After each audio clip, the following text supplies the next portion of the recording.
Good morning, good afternoon, good evening, wherever you may be. We'd like to welcome you to our live stream today. Well, finances, growing up as Jehovah's Witnesses or something like that, or even if you weren't and you became a Jehovah's Witness, what's your view on finances? We know that in current times, the Watchtower has encouraged even children to give their money, the ice cream money, to Watchtower as a wonderful way to be able to show their love for Jehovah. If you've ever done a quick build, who paid your way to the site? If you stayed in the motel, who paid for that? There's been lots of things that Watchtower has encouraged most Jehovah's Witnesses to put ahead of a lot of things, such as if you need to go to a district convention, rely on Jehovah and leave your job, your well-paying job in some cases. You come back and you have no job, no money. How do you live? And yet they still demand, well, strongly encourage would be a better set of words, to give money to them. From the platforms, they would really encourage us at least once a year, years ago, to give money. And they would say, this is the way you can give money, and list in the article many ways we can do that. In more recent times, they use JW Broadcasting, and they have the governing body standing there basically begging for money when they say, we have more money going out than we have coming in. So now that we're out, where is our mindset? Do we still struggle with finances? Do we struggle with thinking about, well, what am I going to do with my retirement? Because as many of the older Bethel members who no longer are there found out, they were encouraged strongly by being removed from Bethel, and all their hope of security is gone. Well, today we have a wonderful guest who's going to be helping us to be able to look at finance, and we're going to find out a little bit more of a healthy view of finance. So let's bring our guest on, and we'll introduce Caroline to us today. And how are you this morning, Caroline? I'm good. How are you? Good. We're both in the morning, just different days, and we've both had rain. Yes. We both had rain, dry? Yes. I managed to, yes. I just stay inside. Well, that's a good thing. I've been out a little bit. We had a deluge yesterday, so. Did you? Well, we've really appreciated you coming on and letting us have a chat about finance. So thank you. Tell us a little bit. Oh, it's great. Tell us a little bit about yourself and what sort of encouraged you to get into the aspect of finances and high control groups such as the Mormons and Jehovah's Witnesses and other such organizations like that. Yes, thank you. So I'm Caroline. I'm an unconditional love and transitions success coach. I help people move from difficult situations to living a healthy and successful life. So the folks that I work with are those who find themselves in high-end groups, relationships, situations, and the Jehovah Witnesses definitely fall in the category. So I did spend 3 years within the Jehovah's Witnesses. Never took a plunge into membership, but I lived the culture. I formed relationships. I learned the faith. And unfortunately, when I parted ways, I was shunned. And, I experienced many of the difficulties that a lot of people experienced. Yep. So I was somewhat prepared for that. I spent 22 years in Mormonism. They don't shun to the extent, of course, the witnesses do, but they do they do shun, and I struggled with that. They have their own special brand of it, and that experience in Mormonism, I just, you think about it, I think that's where my journey really began. It enabled me and it qualified me to help others leave those kind of groups. And then I obtained my goal coaching certification and did a little further research and recognized that one of the major obstacles to people who come out of those groups are financial, especially the women who come out of those groups. And it seems so easy to the people that are on the outside. They look at you and they hear little bits and pieces about us where they don't celebrate birthdays, they don't celebrate holidays, and they just think that's a big festival because you're coming out now. You get to do all these things that you were never able to do to begin with. But there are so many other things that are, underlying that you have to deal with, and these struggles are missed, and people are afraid coming out. They're afraid to ask. They're embarrassed. They're ashamed. And really, all preconditioning that these groups put on. They're pros. They're pros at mind conditioning. They condition us and essentially brainwash us. And we come out and we don't even know sometimes the questions that we need to ask. Let alone ask them. Yep. So when you think about groups like the Jehovah's Witnesses, how can what you do really help us? So leading a group such as the Jehovah's Witnesses may appear to seem easy to everybody. Like I said, there are obvious obstacles we'll face, but less obvious struggles, things like, how do I take care of myself? My husband worked and paid the bills. Now I'm single and I don't know where to begin. I'm alone. How do I get an apartment? What is credit? Why do I need credit to qualify? And other important things such as retirement and raising children and educating children. Where I come in, you come to me, I'm that non-judgmental person who helps you work it all out, and I'll celebrate your successes with you. I've been there. I've gone through the process with not one, but two, actually 3 groups where I actually subjected myself, and I say subjected myself to the cultures because I really wanted to learn from the inside out what I was going through. And then I studied and I learned how to help people overcome it. And so when you give me a call, we'll take a look at your own unique situation. Everybody's different. No 2 people are the same. And so each struggle is going to be unique. We'll break it down and we'll figure it out. Yeah. So what sort of things are we talking about? Say, for example, like the Jehovah's Witnesses, they didn't encourage us to save for the future because paradise was coming and we didn't need an education. We didn't need to have a retirement plan. We were just going to be able to carry on as normal, let alone get educated, and then system of things was going to end and we wouldn't need those things. So why waste time? Right. How Right. could you help So I think the our very mindset? yeah, that's a real struggle, and it's tricky because the answer actually is a part of the trigger.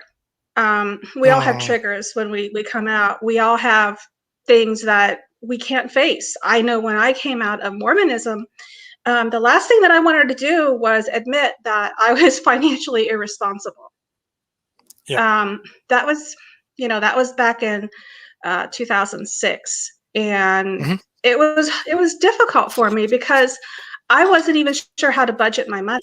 But I was afraid of it, and I was afraid of asking people. So the trick is, first of all, understanding that these have an underlying cause. They have an underlying reason. And that reason is, from what I've been able to ascertain, when you're in the Jehovah's Witness group, you are essentially taught that they are the only true faith out there. Yep. Right? So every other group out there is wrong. There's no truth Mm, outside this group. And this is conditioned. You are conditioned by the Jehovah Witness on a subconscious level. So you don't really even understand. You don't know that this is happening. mhm. And then you learn all of these foundational beliefs, things like you pay the watchtower first, things like you don't need to plan for retirement because, Armageddon's around the corner, right? Yeah. Yeah. Um, th- things like just give your extra money to the watchtower because you're not going to be here. Yeah. We got the truth. Don't worry about it. Yeah. Plus, women are put in a very inferior role. They're marginalized in these Hmm. groups. Definitely. And so the men take care of the money. Now, if you're a single Jehovah's Witness or if you're a convert, where I was headed towards, I was also a convert into Mormonism because my ex-husband was Mormon. Yep. And he wanted his children raised in that faith. So one Christian religion is as good as the next, right? So I learned to let him handle the money. I learned to help him do to let him do all of that stuff. I helped here and there. I budgeted for the household needs, but he gave me the money to do that. I worked full time, but he still gave me the money to do that. And so Hmm. you're conditioned to do this and come out of the group. Now all of a sudden you're on your own. You're embarrassed. You've consciously you've left, Yep. but subconsciously you still have these internal triggers, but you've renounced the faith, and subconsciously you've been taught that there's no other truth. Only 80% to 85% of everyone who leaves these types of groups Mm, are yeah. atheist. They become Yep. atheist. They discount faith altogether. They deny God altogether. They kind of throw the baby out with the bathwater, and they're not doing it intentionally. And they're not wrong to do that. They've been hurt. They've been lied to. Mm, yeah. Um, but those underlying beliefs prevent them from moving forward. So the first thing I always do is suggest that you don't have to jump right back into theology or faith or religion when you leave, but the first thing I always encourage is not to form an opinion. Be Right. open to faith at some point in your life. Don't turn your back on the Bible. Honestly, it's one of the best for financial instruction or in a tangible, practical, temporal manner. Um, it doesn't have to, the knowledge is there. You don't even have to turn to that book. You just have to acknowledge that that might be a possibility. And then there are a Hmm. lot of other resources we can look at depending on your individual needs. So that's where I start. I don't know if that answered your question, but Okay. We just had a question once you come in get along that, those. Yeah. We just had a question come in. I'll just put it up on the screen. It's from Loretta. sure. Can you see it there?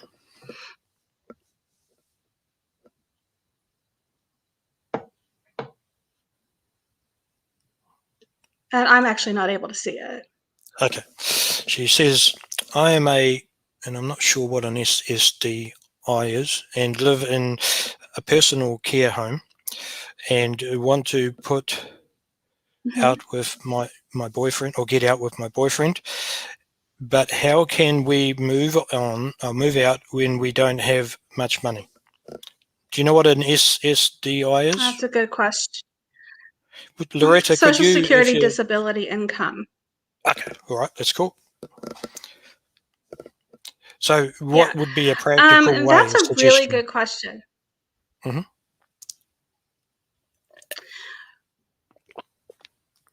So if you're in a personal, is that sort of like a residential facility where you have minimal care, or I'm not 100% familiar with what a personal care home is. Being that it's disability income, it sounds as if perhaps they provide just your basic care when needed. It's really a difficult question, and it's one that you would have to look at your financial situation, the money versus them going out, and determine what you could actually afford. There are other options out there to your personal care homes. They might be a little more pricey.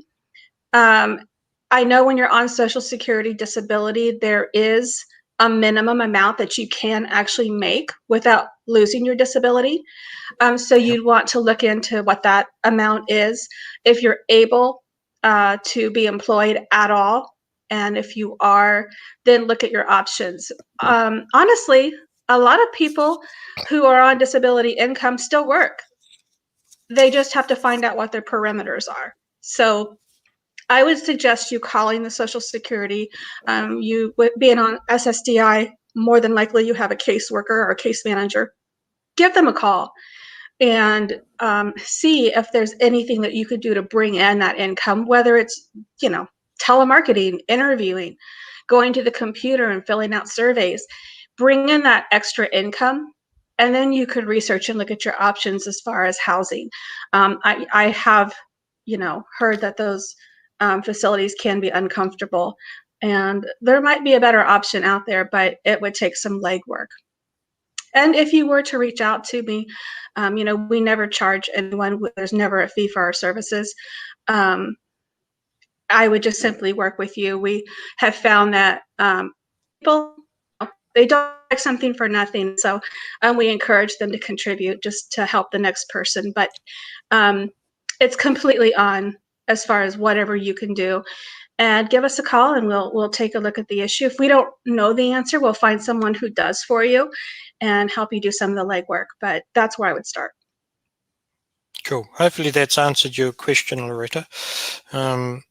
What we will do is when we've finished the live stream, we'll make sure we get Caroline's contact details, because that'll be a good way to be able to get some practical help.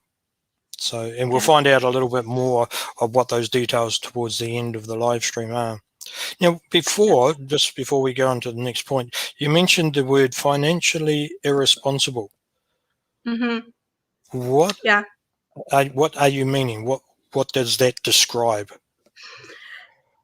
Well, coming out of Mormonism especially, they have a program set up. It's the LDS Social Services Welfare Program is what they call it. And so anytime you have a financial issue, anytime you have a need, you don't go and get a part-time job to bring an extra income. You don't go on unemployment even a lot of times. You go to your bishop, and your bishop says, are you paying a full tithe? You say yes. They verify that, and if you are, they'll write a check and pay your bills. So you don't necessarily, and I understand with the COVID pandemic, they've sort of tightened up on that, but they encourage it. In a sense, they do it, of course, in the name of a full tithing and self-sufficiency, but essentially what it does is it imprisons you, especially if you're a female, because the man is the breadwinner most of the time. Women might work part-time outside of the house. I know with Jehovah's Witnesses, I saw a lot of part-time work. where the husband and the wife worked part-time so that they could accommodate the what the woman's called tracking, the door-to-door, the pioneering. Yep. And so you come out and all of a sudden you're on your own. You've never been shown a budget in your life. You're a girl, and you don't know what to do with your money. You go out, you find a job. It may not be the best job. I ran into customer service. I've got 35 years of customer service under my belt. I've got a associate in business administration. So Yep. that's what I fell back on. I went and found myself a job in a call center, and it was payday to Monday. It paid the bills, and anything I had left over, I spent. I've got this much. Now I can go out and buy this, Mm-hmm. and I didn't know how to take and save a portion of it. I didn't understand that tithing meant something else other than giving it to the Jehovah's Witness or giving it to the Mormon administration. I didn't realize that I could put that money back.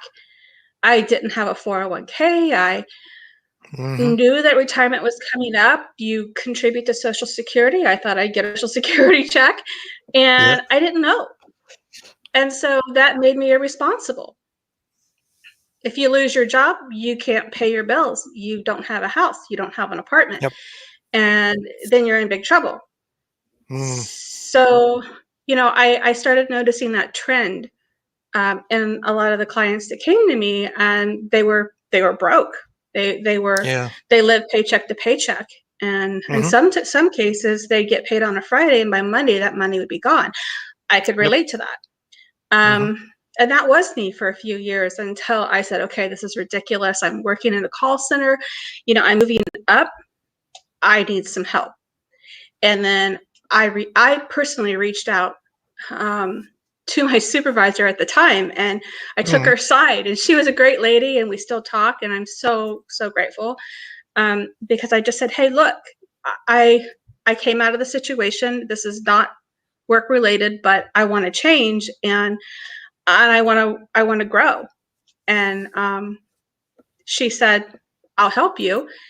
And Great. so, yeah, we set a 5-year plan for me, and I started moving up, and I found I had extra money. And she said, hey, why don't you give these people a call? And so it happened to be a financial advising firm, and I reached out to them, and I explained my situation to them, and I was blessed again, and said, the gentleman told me, you know what, we generally charge, we only do investing, but because of your situation, we're going to help you. And he showed me how to budget. And, by 2009, I was working full time in Los Angeles, Burbank, California, and had a great job. And, Good. Things are coming together. So I kind of got lucky in that sense. But a lot of people that come out, the majority of people that come out, they just don't know how to go forward. They don't know how to move forward. And they don't know how to find the people that'll help them. Yeah, good. Amy's just asked a question. She says, I'm wondering how to build credit. I have none, but do not have bad credit. So far, I've got $1,000. Oh, sorry. I've got $1,000 loan. I just put that in a savings account and paid that loan off to build credit. I also have a credit card with $1,000 max limit that I only use about $300 charge on, but I own my car and rent. Is there more I can do to build a credit without much disposable income? Yeah, first of all, congratulations, because that $1,000 loan, you paying it off, that's amazing. That will help a lot. I would say on those monthly payments on that credit card, instead of paying the minimum, pay a little bit over the minimum every month. When you do that, you establish additional credit. Over time, it builds up. It's great that you own your car. I would say when you get your credit card paid off, charge something little on it every month and pay it off promptly. As soon as you get that bill, pay it off. If you can pay it off in full, the more frequently you can do that, the better off you're going to be. I don't know how old or how new your car is. Generally, when your credit reaches about 640, 650, you can usually get a fairly decent interest rate on your car. Consider perhaps those necessities, a reliable car. Once your car gets a little older and to the point where you can possibly trade it in, look for those low interest bargains. Go with someone who knows what they're talking about. If you can't find anyone, look online. Make sure you know what the blue book value is of your car going into the trade. Read up and study on how to negotiate and what to look for in a car sale. Because a lot of times what they do is they stack that loan on the backside. And so you end up paying more in interest and you end up what they call upside down in the loan. So you want to be really careful with that. But a car and those other necessary purchases are always good investments. I would steer clear of more credit cards. 1 or 2 credit cards, would you pay them promptly and you don't have any issues with just paying the minimum, but you're paying that little bit extra, that helps boost your credit. Other than that, I wouldn't go very much further with that. But your major purchases are what's going to really help you. Don't go overboard. Do one thing at a time. And it'll pay off. There's not really any quick fix. I also recommend places like Credit Karma are a great resource to check on your credit. Make sure there are no issues with identity theft or anything that might have been placed on your account incorrectly. I know I had an issue with my last name is Sowers, and there was Caroline Sowers that was she was in a different state, but she spelled her last name S-A-U instead of S-O-W, and her information actually got on my credit report. So mistakes can happen, and she didn't have the best credit. And once I wrote the bureaus and explained what had happened, they were able to correct that, and that boosted my credit score. So you just want to be careful that everything is correct on it too, and then just be patient. And I'm the worst person to say that because I want patience. I just want them now. So of course. Yeah, of course. But congratulations on your start. You're doing great. Yeah, and this is a little message from Amy for you, and she says thank you. You are very welcome, practical Amy. advice. Hope it helps. Hey. So if anybody else has any questions they would like to ask while the live stream is going, please put them in the comment section, and we'll get Caroline to have a chat. But of course, we will put the contact details for later on if you'd like to reach out to Caroline and you're appreciating what you're hearing. So some of these things, though, don't affect anybody outside the US. Like here in New Zealand, I had no idea what an SSDI is. We have such like things here, though. So the same sort of principles, does that apply in just about any country? Like you're talking about the credit cards and things like that? Yeah, that's a good question. I'm not as familiar. I have a little bit of familiarity with Canada. I have worked with a few people from Canada, being from Ohio myself. Toronto is just north of us, and so I've come in contact with a few people that have struggled. From what I understand, one of the biggest issues is healthcare and healthcare costs. I know for the States and for Canada, there seems like, because it's I don't call it, it's like a global, everyone has insurance. But there are often concerns with, lists and not being able to always get that care immediately. And so the two people that I've actually worked with, they were dual citizenship, and so there were some dynamics there that we had to work with. But they had the same concerns with how to handle retirement, plans that were very similar to the 401ks and the IRAs, and you know, it was basically the same thing. The same person to tell what the cost is going to be when you retire. So different products, different different tools and different mechanisms, but the same basic principles. The only real difference was the healthcare situation. Okay, cool. Amy's come back with another question with regards to future planning. Do you think the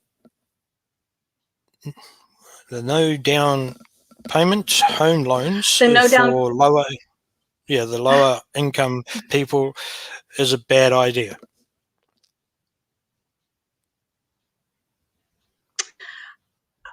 Are you talking about the first buyer programs, that sort of thing, where they have the zero interest loans?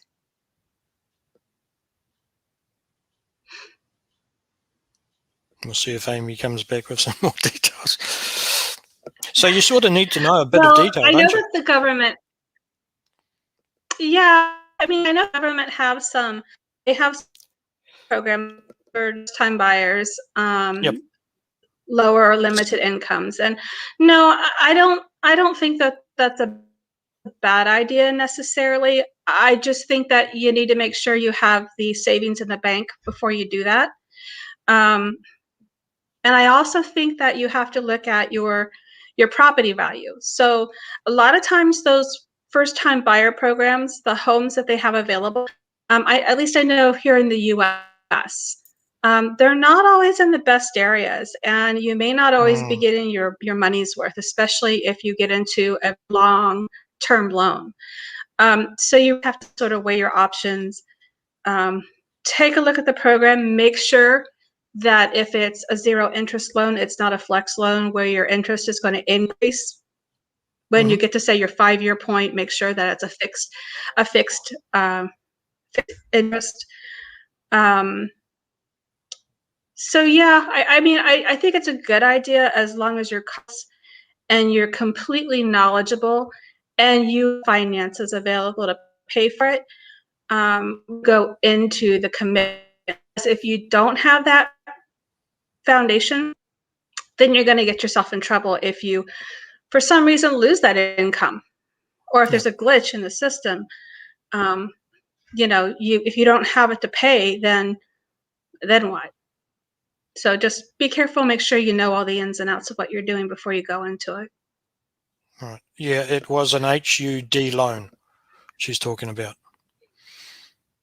A HUD loan, yeah, that's what I'm talking about. Actually, they're the government. They're good programs. Just make sure you've got the money in the bank.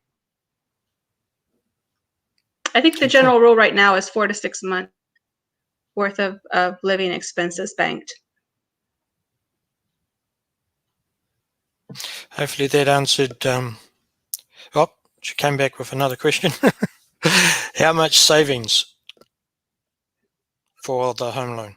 So I would say, about I would say about 4 to 6 months worth, because I mean, look at the COVID pandemic. That caused a lot of issues, and some payments were late. I know with the SSDI, those payments, I don't think they saw a lot of delay this time, but things happen. And so you want to be financially prepared, you know, to take care of yourself in case of an emergency. Yeah, she said that's a lot of savings with a big wow at the front. It can be. Yeah, it can be. But I think people do go into it with, you know, a couple months worth, and then when something happens, you know, all of a sudden they're relying on food pantries, they're relying on government programs to help them pay their bills. You know, you've got electric, your utilities, property taxes, if they're not included in your mortgage. So you just want to make sure that you've got that. What you might want to do, because I don't have information right in front of me, there are places you can call that offer that financial advice. I know you've got, I can't think of any companies right now. Thrivent, I know, does. Just look, I would look up in the, phone book. I don't know if Edward Jones, I don't know if they assist with that kind of stuff. But there are companies out there that will sit down with you and look at your financial situation and say, I think you're in good shape for a HUD, or you're not in good shape, but this is what you need to do, because this is what real estate is running in your area. Without knowing where you are, I'm in Columbus, Ohio. I'm more familiar with the market. But the market is different everywhere. And the different, state by state, even city by city sometimes. But I would definitely recommend finding yourself a no-fee financial advisor to help you get yourself back on track. All right, Amy's come back with a little bit more information. She's starting from scratch and she's 49 years old. She wants to do what is right. So you're giving some very practical help. Is there anything else you could recommend her do? I would just recommend that you have a budget, a solid budget. Know what you've got coming in versus what you've got going out, and live under your means if at all possible. Because the more you save, the more you put away for retirement. And I would focus on your savings and your retirement before you jump into a home purchase situation. Find out what you need to live on in retirement, and then plan. And once you've got all of that figured out, absolutely go for that. Go for that house. Okay, so faster than you think it will. Yeah. So you mentioned the budget. Like, I was never really shown a budget growing up. So you mentioned women having a hard time. Some guys also have a hard time. Right. What is a budget really designed to help everybody with? A budget is designed where your money goes and what you've got coming in versus what you've got going out. Okay. Especially a lot of your younger kids now, most people don't even know how to balance a checkbook. If the internet were to go down tomorrow, people that are my age would have a higher chance, of survival as opposed to someone who just graduated yesterday, because how to balance a checkbook, because most people don't write checks anymore. They've got this debit card, right? And when that money is gone, it's gone. So they budget by saying, okay, I've got this bill to pay. I've got this much in my bank account. I'll just pay that bill with that bank card. Yeah. And then when they're out of money, they're out of money. And the next bill comes in and, oh my gosh, I don't have to pay for that anymore. I have to wait for my next. Or if they've got a normal bank account, they see the non-efficient fund fees in their bank account because checks are bouncing. And if you talk to them, it wasn't their fault. They didn't know that the bank charged their account $5 that would put them in the negative. It only takes a penny for a check to bounce. It only takes a penny for that payment to be rejected with your bank. And if that payment hits 2 minutes, which it's usually first, but if that payment hits the day after, they take that monthly fee out of your account and you don't have enough money in there. Now all of a sudden you're 35, 70, however many transactions were rejected in the hole, you've got a negative balance. So your budget is there to help you understand what you've got coming in, when it's coming in during the month, and what bills you can pay and when, so you can prevent things like that from happening. Also shows you how much you've got to allot to savings. And the first thing any good budget will tell you is that you want to pay yourself first. So you never want to put yourself short if you can help it. Now, that doesn't mean if you've got $1,000 in your bank account and is $950, you want to pay yourself that $50 first. It means that that budget is going to show you what you've got to work with, if that makes sense. Yeah, does make sense. Obviously, a bit of life teaches you these things about budgeting, but it would be so much better to have it sorted out when we're younger. I honestly wish they would teach these things in school now. They don't even teach cursive right here. Don't know. No. I don't know where it's that way where you live, but they're teaching a completely different math. Yes, technique. definitely. You still get the same and you know, I have young ones around me who I have to print everything because they can't read that cursive. So I definitely wish that things were a little different. Yeah. So we could really encourage everybody, no matter what their situation is, to get some practical help on this, couldn't we? Definitely. Yeah. Okay, Amy's come back with another point. She says, I have an account set up that pays my bills with auto pay. They round up the totals and put the difference in a savings. I looked the other day and couldn't believe how it added up in a year. Yes. Fantastic. It does add up. All those little pennies add up. And that's a great way to that is actually called the roundup method, where you round up on your bills. And you can actually show that in your budget by recording all of the exact amounts due and then rounding those up and taking the difference and moving it over to a third column, just like a random column, miscellaneous, and then totaling that up and you bank it. It's a very effective way of doing that. I like the fact that the auto pays are doing that for you. Yeah, we have one bank in New Zealand that does it automatically once it's put into place. But it's the only one that I've seen advertise that that's what they do. And I never understood what it was until just now. Mind you, I never went to their bank and said, what the hell's this all about?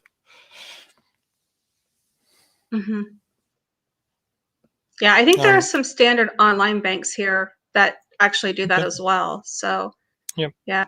Amy's come back and said, do you use an app or program to track your budget?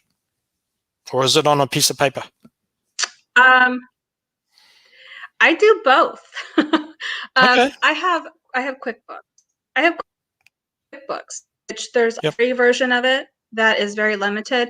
Then, of course, since I have some other things going on, I purchased the one of the other versions that they have, which allow for residual income coming in, and there's things I can do with it. But they do have a free version. There are other apps out there that'll help you budget. I know the Samsung budget app is great, but there are some good apps out there. I've not seen them all, and you can definitely put everything in your phone. If you're going to get an app, I do use your phone, and instead of going on, download that app, and each time you purchase even the smallest things, keep track of your spending that way. And a lot of times that's a great way to actually see what you're spending, because sometimes we just don't know. I didn't realize that every time I went to fill up my car, if I saw some little something, like a bottle of water, oh, I'm thirsty, grab that bottle of water, and those little impulse purchases add up. So it's a great way to keep track of it. Yep. Well, I hope that's helped, Amy. Thank you very much for the questions. Okay, so just go back to where we were going through. You started to talk about some of the conditioning and the triggers in our head.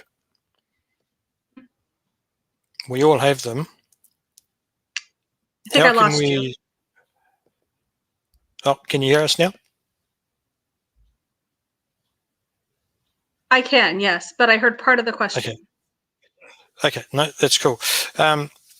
In the information we were talking about before, in our head, we've been programmed subconsciously to do certain things and do things in a way that aren't always healthy or helpful to ourselves. How can the conditioning that we've been part of in the high control groups, what can you encourage us to do?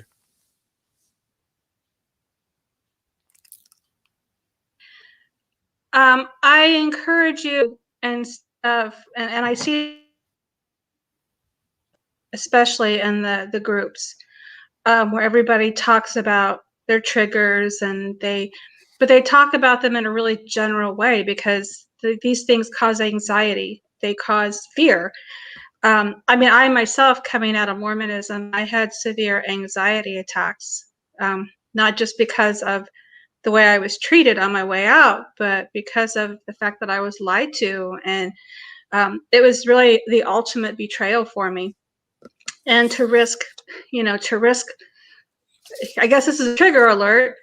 I was very confused coming out. I didn't want to confront the betrayal part of that faith. I didn't want to consider the things that I had learned about myself.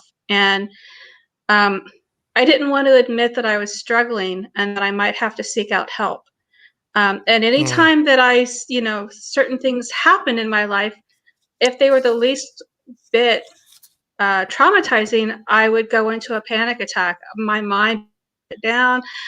I didn't want to hear some things. I had a really hard time with it.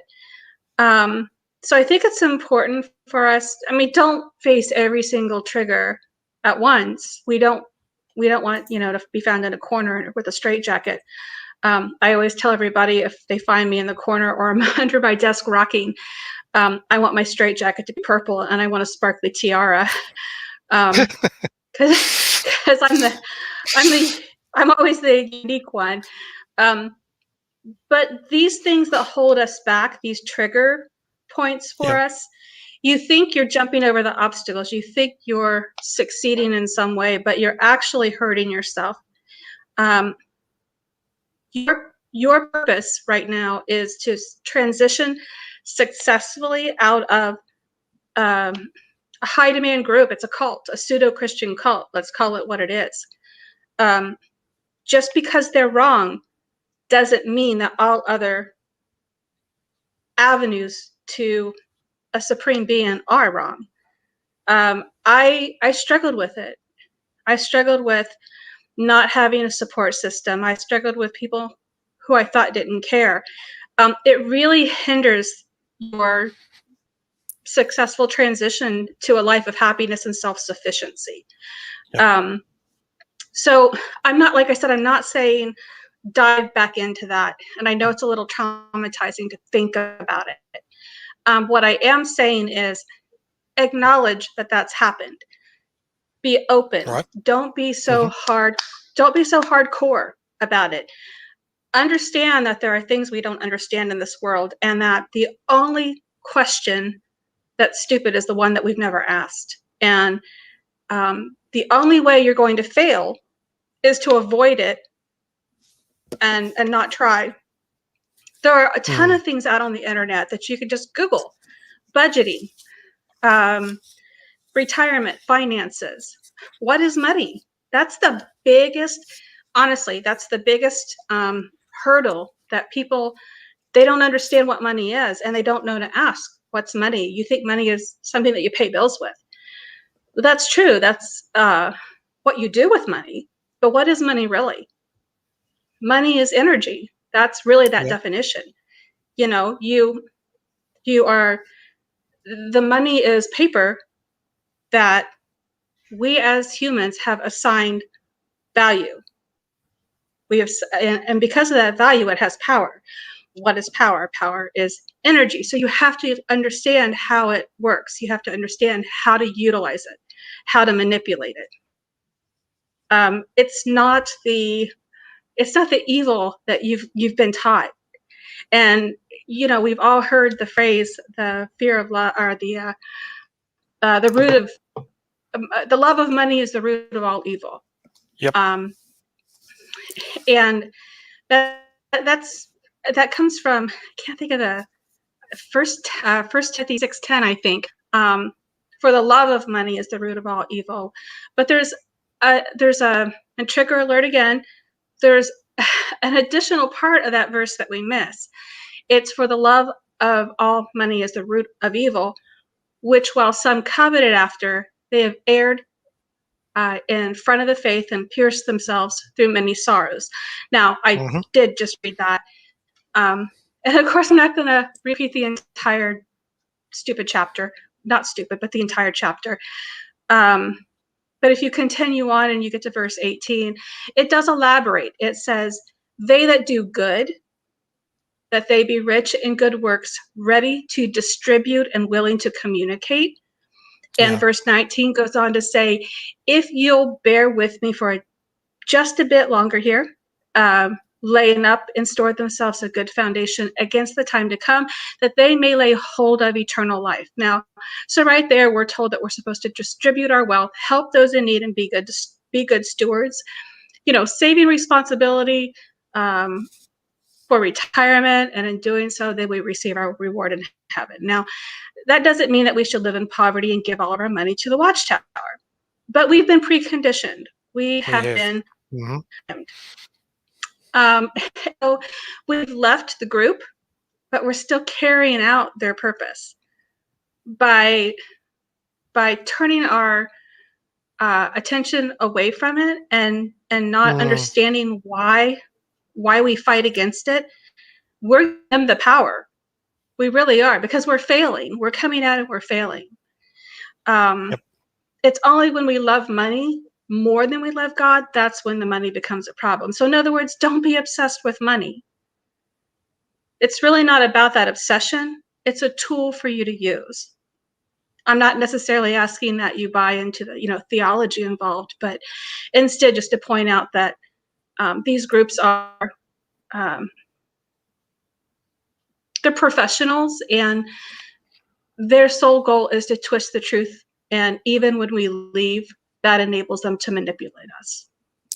And many of our belief patterns that we're conditioned to believe are the very things that prevent us from being successful in such areas as finances and becoming completely self-sufficient and trigger-free. So just by acknowledging them and not trying to make any sudden or harsh judgments, that would prevent you from facing your triggers. And facing them head on. So once you do this, then you can once you do that, you can tackle that part of your struggle head on. Great. Yeah, we certainly have been drip-fed, indoctrinated into all sorts of things. And if we don't face them head on and don't work on them, they're going to affect us for the rest of our life. Exactly. And, the nice thing is we don't have to do it alone. No, we really don't. You're right. No. But contrary to what they want you to believe, look, they've shut you out of their life. They've completely stopped talking to you. They've left you for all intents and purposes alone. But there are a lot of other people in this world who care. And definitely. They love you, and they're not judgmental no matter what you're programmed to believe. They're willing to help you. I'm willing to help you. Reach out to me. We'll figure it out together.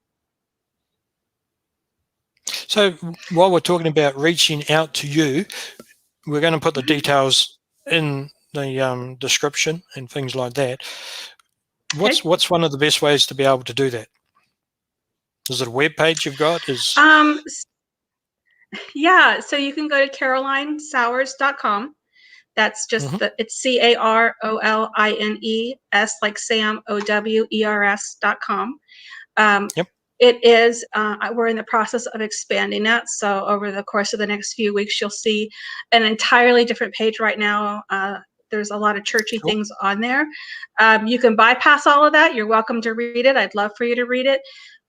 But if you're not comfortable with that, just go straight to the contact page, shoot me an email, and I'll respond. There's also a contribution link on there, my PayPal.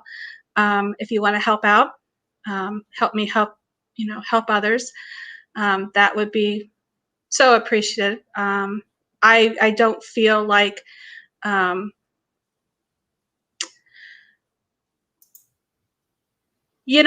don't. I really feel like this is a calling. I feel like it's what I am.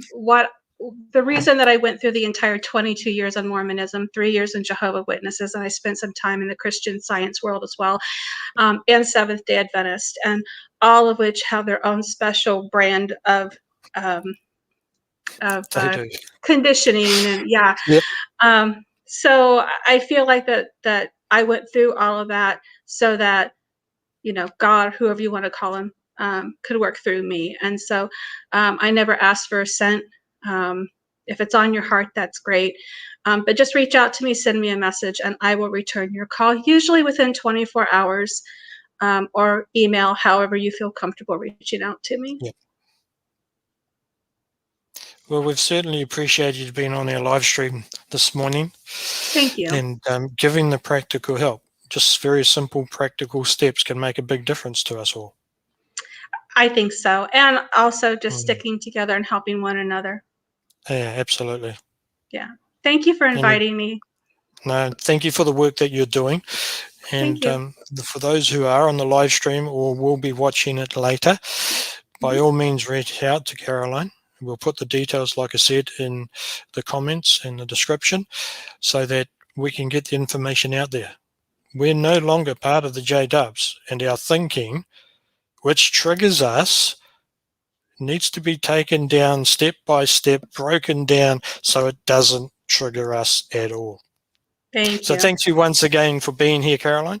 And thank you. Just keep in mind, we'll have another live stream next week. At this stage, it's going to be about our self-esteem.